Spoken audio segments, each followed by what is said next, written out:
আজ তৈরি করব সবচেয়ে সহজ উপায়ের স্পেশাল থাই স্যুপ, যা খেলে রেস্টুরেন্টের স্বাদের সাথে তুলনা আসবেই। ঘরে বসেই আপনি পেতে পারেন রেস্টুরেন্টের স্বাদ। চলুন তাহলে দেখে নেই কিভাবে তৈরি করতে হবে। একটি হাঁড়িতে প্রথমেই নিলাম ডিমের কুসুম 4টি, এরপর নিলাম 1 কাপ টমেটো সস,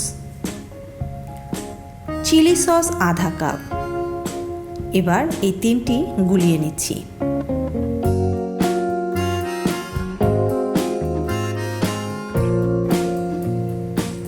আলাদা একটি পাত্রে 3 টেবিল চামচ কর্নফ্লাওয়ার পানি দিয়ে গুলিয়ে নিলাম।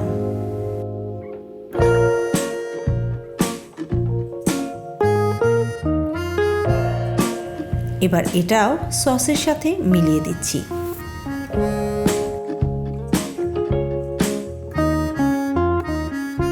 এরপর দিয়ে দিলাম চিকন করে কাটা আধা কাপ চিকেন, চিংড়ি 1 কাপ, মাশরুম আধা কাপ, থাই জিঞ্জার 6-7 স্লাইস, চিনি 2 টেবিল চামচ, লবণ স্বাদ মতো, লেবুর রস 2 টেবিল চামচ, সয়া সস 1 টেবিল চামচ এবং প্রায় 1 লিটার পানি। সব একসাথে ভালোভাবে মিশিয়ে নিচ্ছি।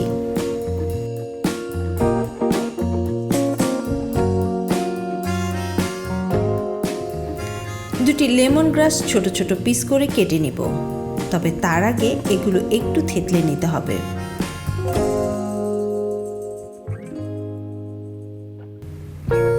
কাটা লেমন গ্রাস দিয়ে দিলাম স্যুপের মিশ্রণে।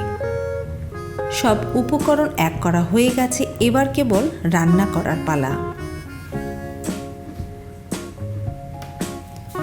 চুলার ফ্লেম মিডিয়াম হাইতে রেখে অনবরত নাড়তে হবে ফুটে আসার আগ পর্যন্ত।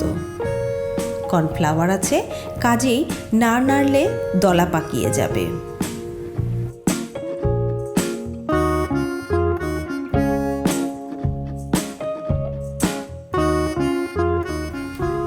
স্যুপ কিছুটা ঘন হয়ে এসেছে, এখন দিয়ে দিলাম 5-6টি কাঁচামরিচ।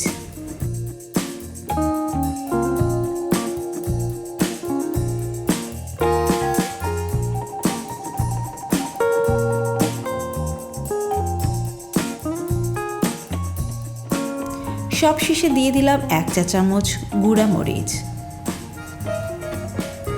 আরও কিছুক্ষণ রান্না করে আরেকটু ঘন করতে হবে।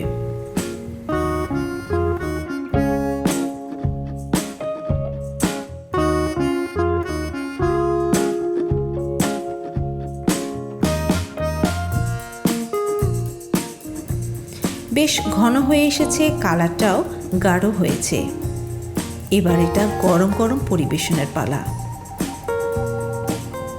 একটি সার্ভিং ডিশে স্যুপ বেড়ে নিলাম, উপরে ছিটিয়ে দিলাম ধনিয়া পাতা কুচি। তৈরি হয়ে গেল ঝামেলাহীন স্পেশাল থাই স্যুপ। আপনারাও তৈরি করে ফেলুন রেস্টুরেন্ট স্বাদের স্পেশাল থাই স্যুপ।